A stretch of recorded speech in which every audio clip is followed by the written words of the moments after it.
Examination of a key piece of wreckage from the missing Malaysia Airlines Flight 370 has found that the aircraft was most likely in a steep dive and crashed with flaps in a retracted position.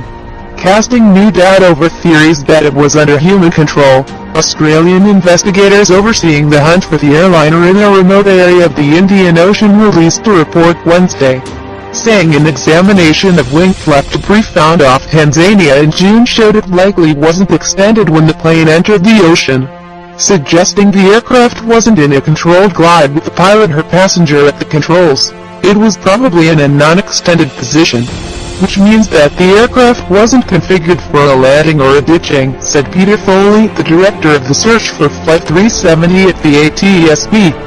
You can never be 100% and we are reluctant to express absolute certainty. But that's the most likely scenario. Investigators continue to seek answers to one of the world's biggest aviation mysteries even as governments prepare to suspend the search after months spent scouring the floor of the southern Indian Ocean failed to find any trace of the plane.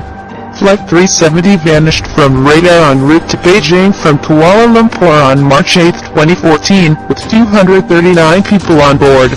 Authorities have long believed the plane wasn't under human control at the time of its apparent crash based on communications between the aircraft and an Inmarsat PLC satellite.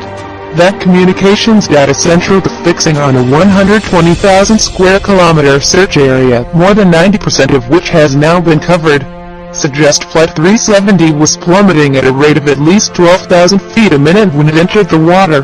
However, another theory that the plane was in a controlled glide following a loss of engine power hasn't been ruled out, though authorities consider it less likely. The latest wing flap analysis found the right outboard flap of the Boeing 777 was likely damaged by an adjacent control flap thrown in the neutral position instead of extended as it would normally have been when landing. Taken together with satellite data and modeling of possible crash simulations put together by Boeing experts, Mr. Foley said the analysis showed the current search zone along an area known as the 7th arc continued to be the most likely place where the plane came down. International aviation experts will meet for several days in Canberra to re-examine evidence and consider high-tech new drift analyses of how debris was carried from the crash site to wash up on the coasts of Africa and Indian Ocean islands. The modeling showed it was unlikely that the debris came from areas south or north of the current search area, the ATSB report said. It's a chance to look back and see if there's possibly anything else or additional work that can be done better our understanding about what happened to that aircraft, Mr. Foley said, as well as physical debris. The report drew on recent analysis by Australian defence scientists of burst frequency signals from Flight 370 to satellites which indicated the aircraft had been descending fast, likely in an automated series of swooping dips called phugoids.